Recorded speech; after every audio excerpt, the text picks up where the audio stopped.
everybody, welcome back to this Lyris and Media podcast series on sales, where we are diving deep into the art and science of closing sales in the home service industry. As a market agency, we know that generating leads is just the beginning.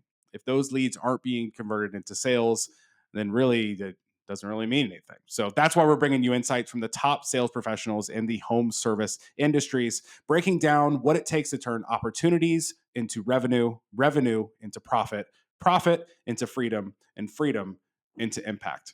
Let's get into today's conversation. Libby DeLucien is a fearless entrepreneur, speaker, and mentor who refuses to settle for anything less than audacious success. From caring for a herd of Asian elephants to standing before 50,000 spectators, she has never shied away from bold leaps into the unknown. After rising to the top of the live entertainment and animal world, Libby made a dramatic pivot, building $1 million cleaning and organizing company in just 3 years. Today, she helps business owners break through their own limitations with her one-layer deep framework, combining strategy with mindset to create unstoppable success. Whether she's coaching founders, innovating with new software, or podcasting about purposeful living with her husband, Chris, Libby is a force of confidence and compassion. Libby, welcome to the show. Wow, I'm like, who wrote that intro? Great intro. I like to. I'm new to this, honestly. Like, I am new to the hosting of podcasts. I've been on your show. I've been on so many shows. And like, this is a new thing for me to be on the hosting seat. So I want to do it right. I've done a lot of research on the guests that we're doing. And I'm like, I came with those little nuggets of fun things. And I want to do it right. So yeah, it was me. I wrote that intro. Good job. Yeah, I appreciate it. Great job. So first question, what have you been up to lately? Oh, gosh. Lots of stuff. So I just bought a software that's in sales. Okay. It's a sales software for specifically the residential cleaning industry. Gotcha. Because one thing I've learned in like coaching and mentoring within residential cleaning is that one of the things that so many people struggle with is just simply quoting their jobs. And then I just launched my coaching program. You probably haven't even heard of it yet. I don't think I have. No, because it launched today. So no, I haven't. And I don't feel bad about it either, because I've been recording podcasts there. No, I launched it today. It's something I've been working on for years. It goes in line with the book. Like you had just said, the book, the one-layer deep framework. Yeah. I'm all about systems. I'm all about processes. And this kind of goes in line with the book. And so we're kind of soft launching it because the book is launching this spring/summer. And then I'm in the final steps of approving my children's book, which is super exciting. I never thought I'd be like a children's author. So that's been fun and enlightening because my kids have been involved with that process. Love that. Very cool. Yeah, I love how you get your kids involved in your entrepreneurial journey. And I mean, I'm a big fan of Yaya. You know that. So yeah. I'm here for her. I'm loving watching her. It's Girl Scout cookie times. So Yaya is very busy. She's very busy. So it's a lot going on. Okay. Well, awesome. Well, as you know, this conversation today is about sales. We're talking about sales in the home service industry. But I wanted to know, and I've been asking every guest this so far, take me back to a young professional Libby. What is the first thing that you can remember selling? Probably the first thing that I could remember selling was like, it's going to sound funny, my talent. Oh yeah. So growing up in show business, you sold people on like your talent or as a performer, right? And so I think that's the first thing that I remember as a kid was kind of selling yourself, which sounds funny. Sure. Yeah. And I'm a horrible salesperson. I feel like I'm a horrible salesperson, but that has like been a big focus of mine over years because like Drew said in the intro, if you're not converting those leads, you're simply just educating. It's a different form of marketing. If you're not closing those leads, all you're doing, you're not selling, you're educating. Because they know who you are now. It's when we sell them, there's a next step. There's that call to action. We move on it. Then that's selling. But if we're not acting on it or even acting on it fast enough, all we simply did was educate at a very expensive price. Yeah. Very much so. Mhm. Yeah. Yeah. When you be able to get a metric of how much you paid to educate that person as well. Mhm. No, it's interesting. Yeah. Because with your entertainment background, that makes a lot of sense. Now you say you're not a salesperson, Yeah. or you say you're not a good salesperson, which I don't know. I'll disagree with. But do you have a sale that you're most proud of, like through your career? Um, oh man, I don't know. Because being in residential cleaning right now, a lot of our sales are very micro, right? We're not like Mm, an HVAC company or even commercial cleaning where like, oh my God, I got $100,000 deal. Ours are very micro transactions, but like the sale I'm most proud of. So growing up, I was highly media trained. Highly media yeah. trained. I was trained for, and it's funny because so many people are like, you're so great on camera. How are you so comfortable on lives? Like I can just do a live like instantly. I don't got to Hmm. prep. People don't realize that in my background, I was media trained for years and years and years to handle high pressure situations. And I think the cell I'm most proud of, actually, now that you say that, is passing my media training interview without crying for the first time. And how old were you when that was going I on? was probably in my early 20s. Yeah. Because, man, that lady, I remember her name. I don't even know what she's doing now, but her name was Nancy Coffee. And she would media Great train name, by the me. way. What? Great name, by the Yeah. way. Nancy Coffee. Yeah. She would media train me every week and on particular topics. And it would always result with me crying. Always. It never failed. Like, and her job was to corner me on a difficult conversation, difficult Mm, topic while being recorded. And then we had to review it. And I hated it. It was agonizing. But it was so that I could sail, like I could do yeah. interviews, that I could approach people, difficult conversations. And it was the first time I did it without crying, was probably like the best sale of my life. And that was all role play. I love it.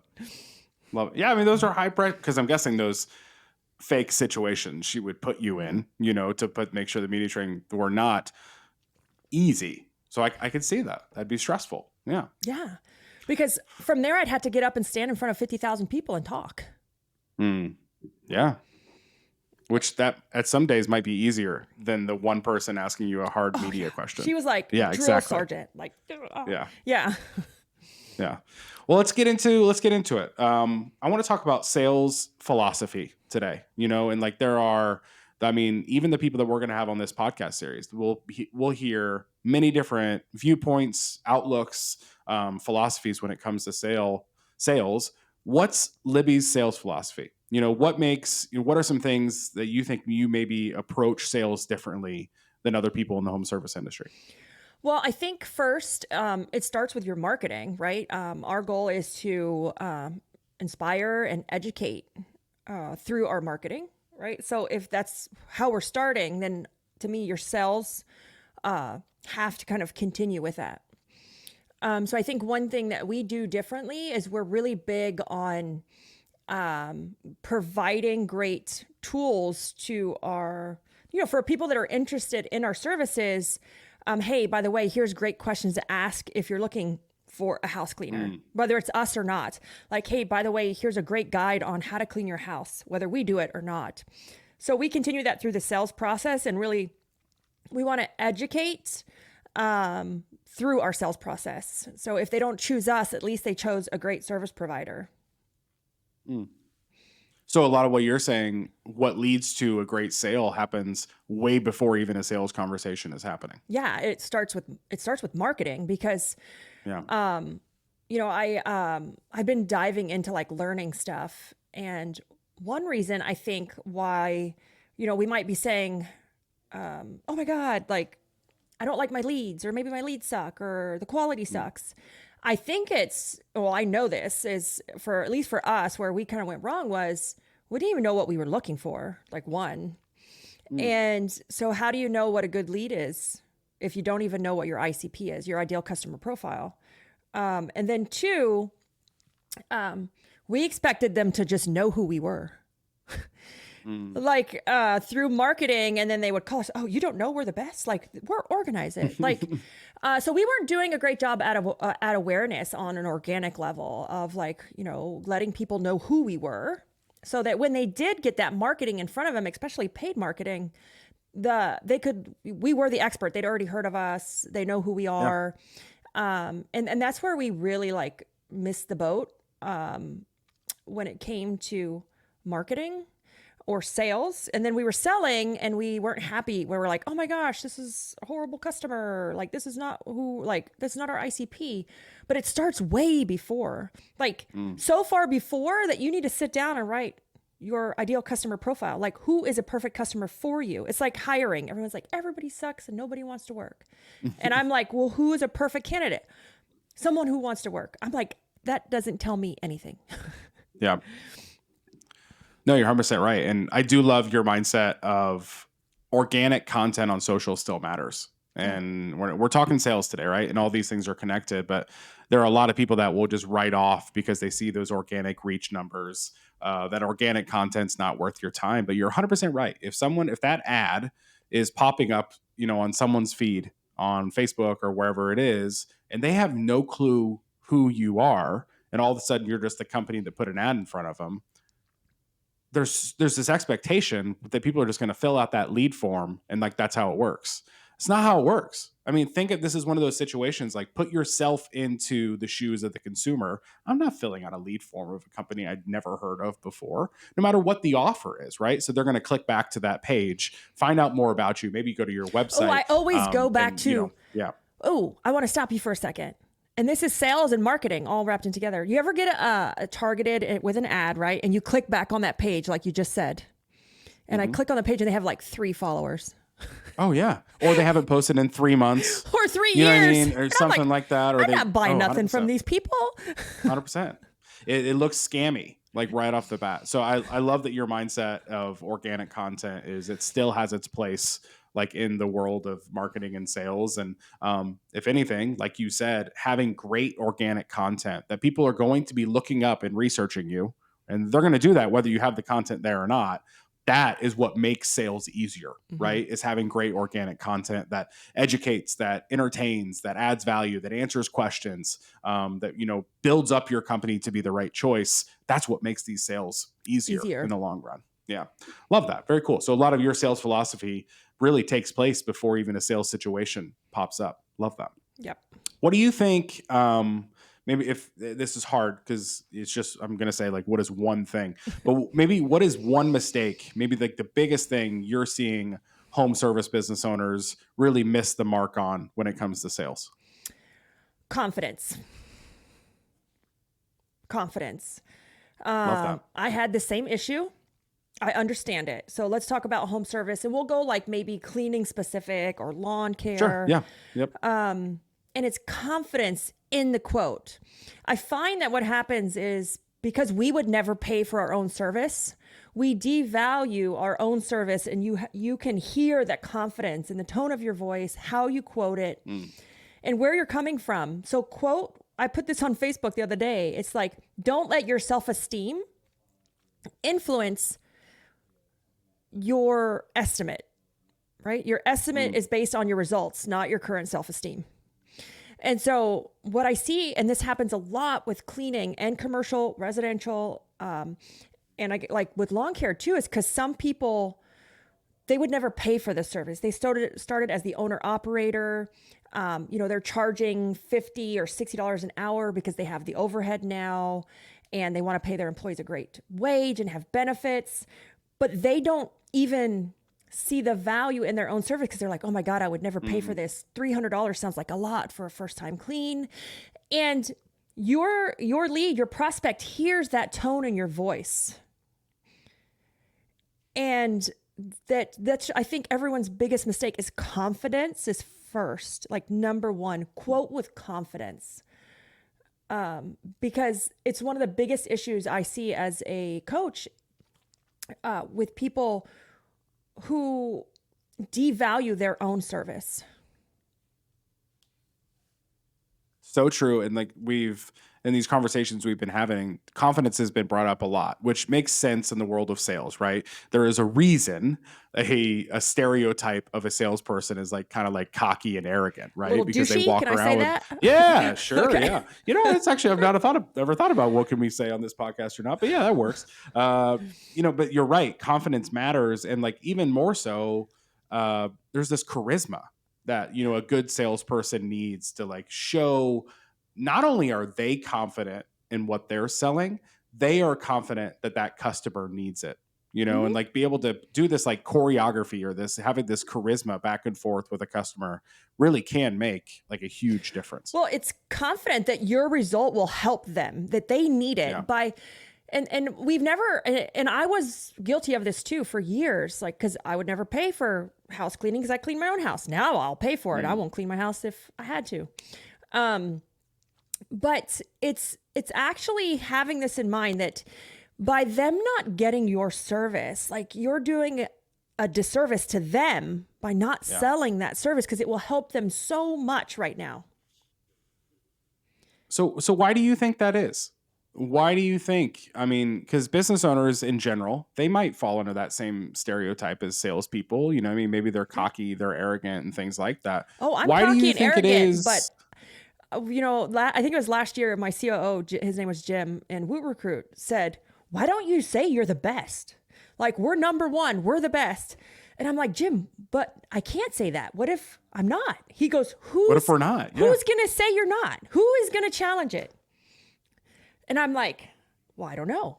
Like, Yeah. and I think even the owners, we lack sometimes that confidence to say, we are the best. Like, we do the best cleaning in Fort Myers. Why do we think? Why? I'll tell you. I'll tell you why. I think at least it happens to me. Sure. So currently, I sit in the sales seat for one of the softwares, and if you're too involved in your business, in my sales, I have a great salesperson for one of the other softwares, and he told me, he's like, "Hey, I don't need to know what's going on, because subconsciously it hurts my confidence in the sales." And I think sometimes as owners, if we're too involved, we know the dirty laundry. We know the dirty laundry, and subconsciously you're delivering that back in your tone and your message and how willing you're willing to sell it. And I see that because I'm sitting in one of the seats for one of the softwares as a salesperson. And I was like, oh my God, I don't need to know all this right now. Like, there's a bug and there's this, and I'm like, oh, and then I'm supposed to sell it. Yeah. And he had said it a year ago, and I never really thought about it. And then as I'm sitting in a seat covering sales, I'm like, oh my God, this is true. Like, I haven't sat in a seat for Organize It in years for sales. But if we get too many complaints or quality issues, her name is Gabby. She's head of sales. Like, she feels that, and it hurts her confidence in selling. You know, the dirty laundry, like you said. Yeah. Or it's, you're not confident. The home cleaning you're trying to sell, you even have time on the schedule to do. Yeah. So you're knowing like certain questions. Well, how can you start? Oh, yeah, we're pretty backed up, and like there's a lot of stuff that comes with it. You're 100% right. And that's makes a lot of sense too for that younger home service business owner who doesn't have that sales team, and it does fully rely on them. God, they know everything. They know the scheduling is jacked up. They knew a truck went down today. They know that they're dealing with like some complaint from a customer last week. You're right. They know all those things. So I guess like, how do you conquer that? How do you get over that and to like still fully remain confident in, gosh, at this conversation, not just what you're selling in the company that you're trying to build, because it gets deeper when the business owner is doing those sales. How do you conquer that, and how do you get over that? So there's two ways to look at it. It depends on where you're at in your business. So for me right now, I actually asked for protection. I asked the people that I have in that software to say, like, hey, I don't need to know all the details. So please take me out of this chat. Like, hey, if I'm sitting in sales, I need a layer of protection. So if you have anyone in the office helping, ask for help. If we're not asking for help, we're working twice as hard. Ask for help to protect you and explain that it hurts your delivery confidence in the sales process. If you're in it and you're the only person, this becomes hard, but you also have to understand it's part of business. Just because we have a complaint, just because we have an employee call out, doesn't mean that we're not offering a great service still. These are normal things in business. I know it's easier said than done. The other thing I would do is, I tend to, when I was in it, like in the day to day, and I would let things get to me, I would tend to only have like meetings late in the day so that if I was doing sales early in the day, it didn't hurt my delivery confidence. And then I would not address any of the issues or complaints until end of day when I was done doing sales and I have to worry about that. And then you go to sleep, wake up, and you do it all over again. So kind of protecting yourself and having those barriers and knowing that it's just like when you get a complaint at midnight, you shouldn't have looked at your email, but you looked at your email and then you're like, well, shit, now I can't go to sleep because now I'm not sleeping tonight. Because now I'm all upset. Same thing, you know what upsets you and you don't, but I think we're not honest with ourselves sometimes. So put those bumpers up to say, hey, I'm not going to have any team meetings until end of day because I need to sell during the day and I don't need anything to that's good. hurt me in that sales process. Yeah, so start the day with a fresh new mindset and, confidence in what you're doing. Because I love that. Meetings can happen anytime. Sales happen in the moment. Like we can't that's why I used to have my meetings all end of day. Because when the sale happens, it happens. Yeah. And then the world we're into, where how those leads come in, speed to lead is such an important factor, right? I have a great story on speed to lead. Yeah, go ahead. Yeah. So, this was back when I had everyone in the office. So this was about 1.5 years ago. And somebody called for a quote. And we have very specific roles in our office. Like we have a salesperson, like we have HR, we have customer success. One of the best things I did, right, was getting them very role specific. But anyways, the HR person answered the call and the salesperson was out to lunch. And we can quote, everyone's trained to like send a quote, right? Instantly. But she didn't send a quote. She's like, oh, Gabby's parking the car. She'll be right in. She'll call you back in 5 minutes. Gabby called her, and I was in the office watching all this happen. Gabby come in, called her back in 5 minutes. So the HR person didn't send the quote because she's like, oh, it's only 5 minutes. And so they called the quote back and he's like, oh, I went with Molly Maids. They already got me a price. 5 minutes. And my HR person was like, how? And I said, because they hang up and they call the next person on Google. They just hang up and call the next person. You're a bullet point on their to-do list. Yes. And it doesn't take much to get to the next one. No. Yeah. Great story. Sorry to hear about it. Oh, I have empathy. Sorry to hear that. But, congrats to Molly Maids, I guess. I don't know. Well, okay. So the next question I want to talk about, in the year that we're living in, you talk about having, sales staff in your office, and we talk about like hiring and training salespeople. So I want to talk about that a little bit, like the actual people behind these roles. In your eyes, when maybe you're looking to hire or you're looking to train someone that's in-house, what is the biggest difference? Like, what is that gap between a good salesperson and a great salesperson? What are you looking for? Well, first they need to fit our values, right? Because I've hired salespeople that were, oh my gosh, I have to sneeze. Okay. Sorry, we could edit that part out. If not, who cares? You're good. Makes you more real. Authentic. So at first they have to fit your values, because sales is different to everybody. And I've hired salespeople in the past that were a little bit too slimy. Like we said, they were a little too confident, too pushy, too aggressive. So first they have to fit your values. And then I think you need to figure out, from there, how do you want your salesperson to engage with people? Do you want to be conversational? Do you want to know how their day is going? Do you want the calls to take 5 minutes or 30 minutes? Because that's going to really play into who you hire or who looks good to you. We typically just say, let's hire someone in sales, but we don't know, like we didn't go over values, their sales style, or any we do test projects when we hire office people, and it's simply like a test project. Hey, sell me this pin. It's no different than old fashioned at the interview, sell me this pin. And so to see how they work before we work with them, because there's so many different sales styles, we need to see how they work before we decide to work with them. And making sure that's in line with your values and like your communication framework. Like in Organize It, our communication guidelines are you ask everyone how their day is going. And so your salesperson needs to fit that as well. So I look for those things to fit those things, or those things for them to fit those values and characteristics and how they communicate. And then from there, you know, we're looking at someone that is, you know, you can mark all those checks boxes, like, you know, they're good on the phone. They're, for me, it's back, it's all values, and their communication style naturally needs to fit ours. Gotcha. Yeah, for me, that's probably the biggest thing. And then, you know, are they truly a salesperson, right?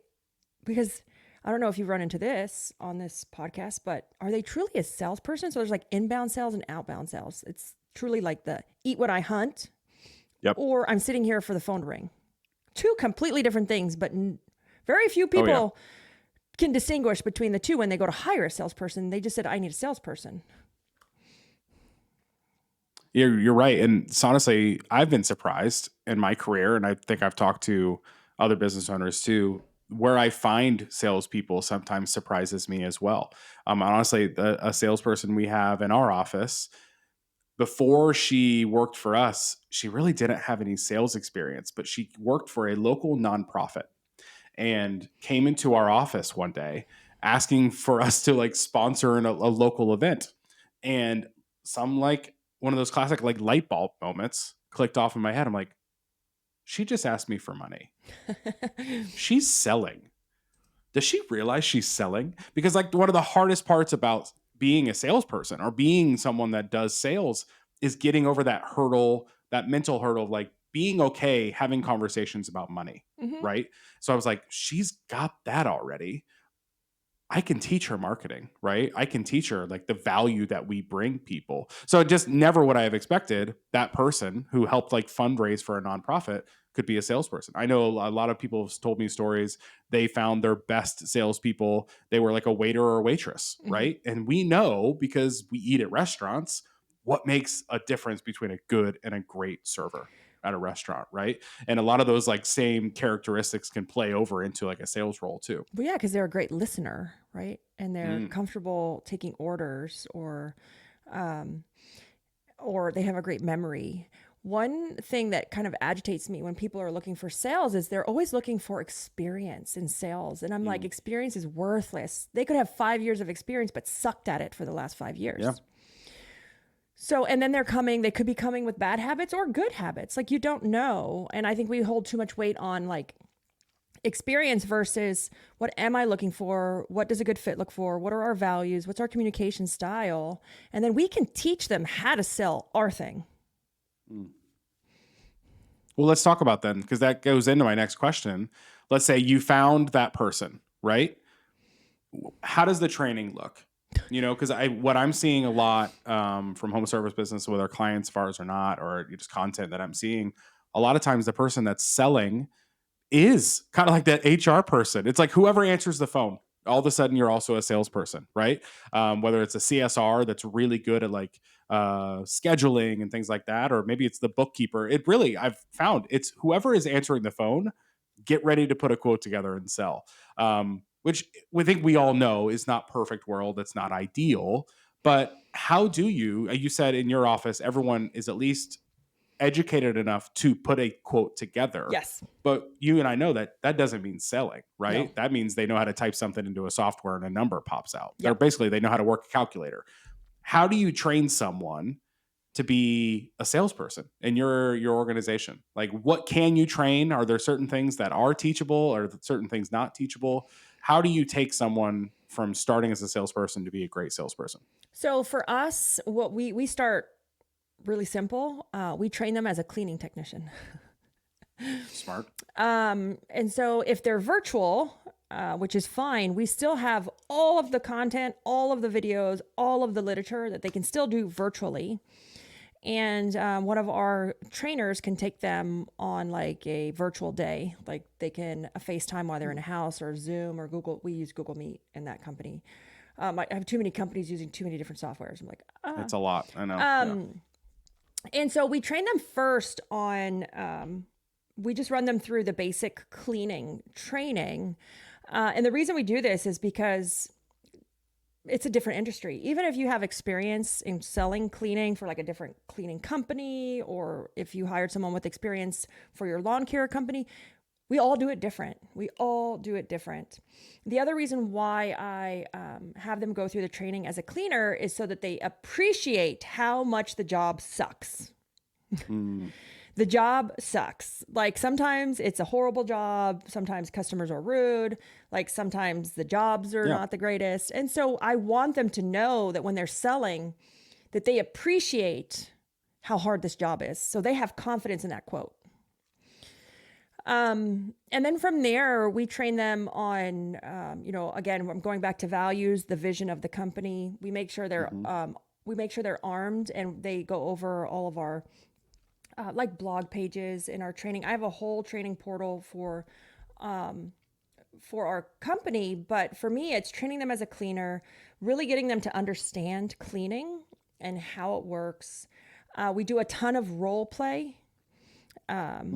Recorded role play, and which is fun and frightening. And then Does that like trigger back those media interviews for Yes. you? Like every time you little trigger? Yeah, and we have a ton of role play, and then we have processes. We have a process to how we make a sell, to how we ask the lead for their information, how we make the sell, and then we have a process to how that sell is followed up on, to make sure that everything was delivered great, they got what they wanted. But again, it's having structure, having processes. You can't just hire a salesperson, even with experience, and throw them in there and expect them that they're going to know how to sell your cleaning and have a great close rate. Not going to happen. So I think training is huge, and then it's ongoing training. I meet with our sales team and organize it almost every Friday just to say, like, how's it going? You guys have any questions? We have lots of software. So I'm like, is there any issues with the softwares going on? Or the quoting tool? And it comes back to giving them training them as a cleaner, giving them great onboarding experience as far as the company's vision, values, have a founder day, spend the day with me, know what we're selling and why we're selling it. Because if you just think we're selling cleaning, you're not going to help us move that needle forward. So that vision, that why, the founder day. And then from there, they follow our processes. We have training, and then the role play, but, giving them great tools, lastly, great tools so that they are consistent in the way they're delivering. They're consistent in the way they're asking the questions, the way they're following up. That way you can also measure the salesperson. Like if your close rate sucks, maybe it's not your marketing company. Maybe it's your salesperson, right? So there's a lot of factors that could go into close rate. Yeah. Like, are you answering the phone? Are you listening to the recordings? Are you having them? Here's the most mortifying thing you could ever do. Yeah. Have them listen to their own recordings and grade it. I have a spreadsheet. Yeah. And what we do is we grade our own recording of like, did I ask for the card? Like, did I blah, blah, blah? Did I greet them? And they have to give you the score sheet back. And when you hear your own self, because no matter how much you teach, you coach, you train, if people don't have an open mind and they're not willing to admit their mistakes, because sometimes by human nature, we are stubborn, like especially salespeople, they're confident in what they're doing. I used to argue. His name was Harold. I was like, Harold, stop doing this during the demo. I was watching a recording. He goes, I'm not doing that. I said, yes, you are. Like, I just watched a recording. He goes, no, I'm not. I already changed it. You told me to change it. I was like, the tape don't lie, Harold. And I said, go watch your recordings. He goes, oh my God, I am doing that. Yeah. So sometimes we're not coachable because we're closed-minded because we're so confident, but go watch your own recording and you're like, oh, well, that sucked. Man, it's like watching film when you're like an athlete and you're going back and how you perform at a game and like watching how certain plays and certain offense, defense strategies work. It's the same thing. But you're right. I mean, sometimes the hardest part is just turning on that recording because you're afraid of what's happening. But once again, like a lot of what you're saying right now goes back to you're a true believer that the sales process starts way before that sales starts. You're talking about marketing, you're talking about training. I love that you train your people on how to clean, even though they might not ever touch a rag after that, right? No, but how Or would they they might never quote pick up it? them up. How would they Exactly. quote it? Well, but even more, the biggest point to me there, because we do that too. Our sales staff here, they sit on weekly calls, they listen to weekly call recordings. Like, but the biggest thing you said, I think, when they get to experience the service, they're confident in the prices that they're going to be talking about. Which that goes back to one of your things you said people are missing out on the most is just confidence. But if they experience what it's like to mop a 3,000 square foot home, they experience what it's like to get on a ladder and clean those windows, they'll be like, oh yeah, you're getting a deal at whatever price I say, Yeah. because this work is hard. So you're 100% right, and our salespeople, they're hearing how hard it is to come up with certain strategies and like work with all the new technologies that exist and the automations that exist. And they understand the value behind the dollar amount. And that really could lead to so many great things. But once again, that all starts way before the actual sales process starts. Mm-hmm. And, if you really want to motivate, we always remind our office team, whether you're sales, your HR, your customer success rep, is that those technicians in the field pay your pay. Mm-hmm. So if you want to answer They're the that phone heroes. slow, Yeah. answer that phone slow, you want to underquote it, it will come. They pay us. Yeah. And we need to make sure that we're always watching out for that, because sometimes in the office, especially for any role, is sometimes I'm going to use a quote from my mother. We can get a little too big for our britches in the office, sitting in front of a computer, and then we wonder why, like, one of our field techs is complaining, or like, oh, this job was underquoted, or wasn't enough money, I'm not going. And in fact, is that true? Or so it just keeps you kind of humble and grounded to say, hey, these field techs, they pay you. They pay your commission. They pay your sales pay. You need to make sure you respect the job and the service and that you're quoting it right, but also confidently. That's so good and so true. All right, so a big thing that I want to make sure this podcast is doing, there's the theory of the gap between knowledge and doing. And I feel like there is so much content out there on the internet, podcasts like this or ebooks, whatever it is. There's so much content we can be consuming that sometimes we spend way too much time knowing and not enough time doing. So I want to challenge you and all of the guests of this podcast. What is one thing that whoever's listening to this podcast can take away in the next 15 minutes after this episode ends, implement it quickly, and actually start doing things that they're learning and not just knowing and not doing? What is one thing they can really take away in like the next 15 minutes they can implement and, start getting better in the world of sales? You know why people do that, Drew?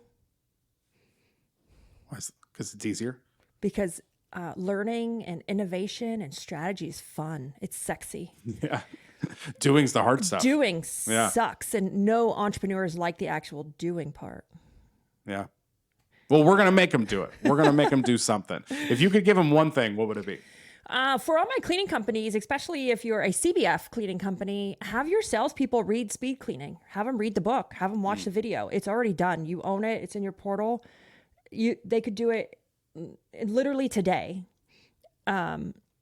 So have them, take them through the journey of a cleaning technician, so that they have a better understanding and respect for the job.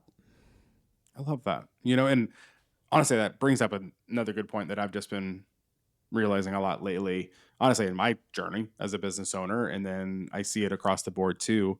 I think we are living in a time where there are more educational moments, weekends, retreats for entrepreneurs to level up. I feel like there's never been more than there is now. Thanks to the internet, it's more accessible than ever.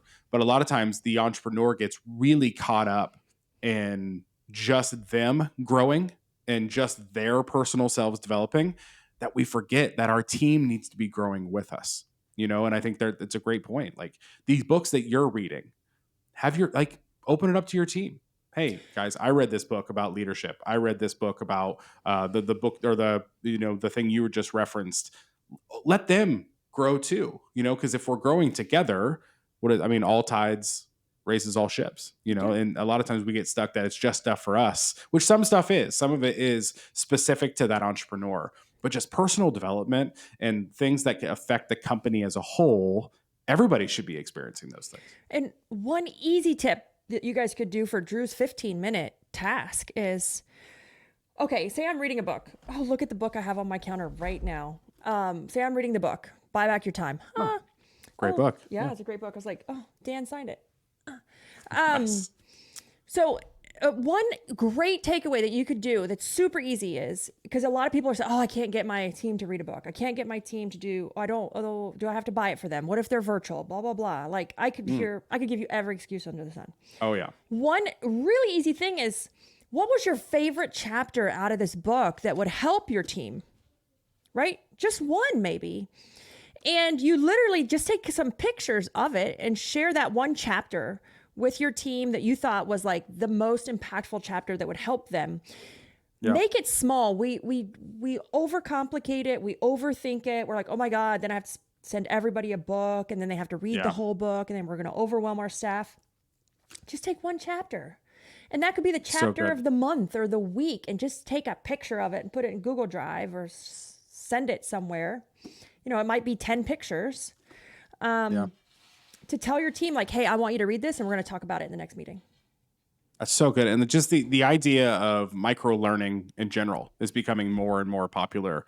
Because we are, like I said, it's kind of a perfect storm. There are more resources out there than there ever have been to help you level up, to help you learn. The internet makes everything so accessible. That does get overwhelming at times. There's so many conferences every week someone could go to, probably, right?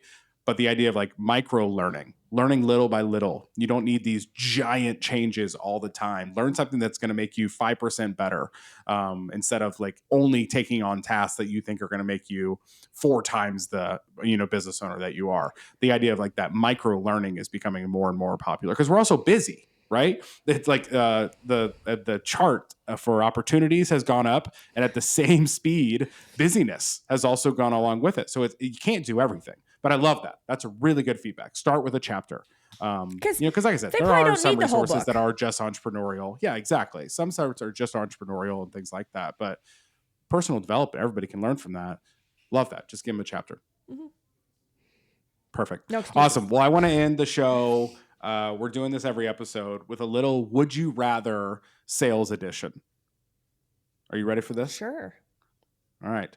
Would you rather never get objections but only have 10 leads per month, or get 100 leads per month but have to overcome 5 tough objections on every single call? 100 leads. 100 leads. Yeah. Give me the What are some common objections? Do you have any like quick ones you could like give us some tips on? I have to ask my husband. There it is. That's the number one thing. Dude, we don't ask our husband nothing. There it is. That's just now. What if the roles are reversed? Now I have to ask my wife. That could be true. You object that one? Yeah. That could There's be true. Truth to that one. Yeah. But that's a common objection. Oh, I need to ask my husband. I'm like, seriously, do your husband really? No. Like, yeah. Love that. You take the 100 leads, 5 tough objections over never getting objections, but 10 leads per month. Yes.